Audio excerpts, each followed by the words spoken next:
લગ્ન પ્રસંગમાં નજીવી બાબતે થયેલી મારામારીના બનાવમાં પોલીસે કુલ 14 આરોપીઓ પૈકી 11 આરોપીઓની અટકાયત કરીને આ તમામ વિરુદ્ધ કાયદેસરની કાર્યવાહી હાથ ધરી છે.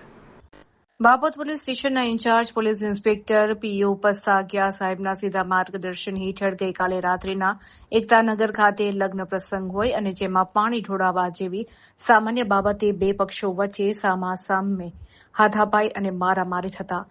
એકબીજા ઉપર આક્ષેપો તેમજ પથ્થરમારો કરવામાં આવ્યો હતો,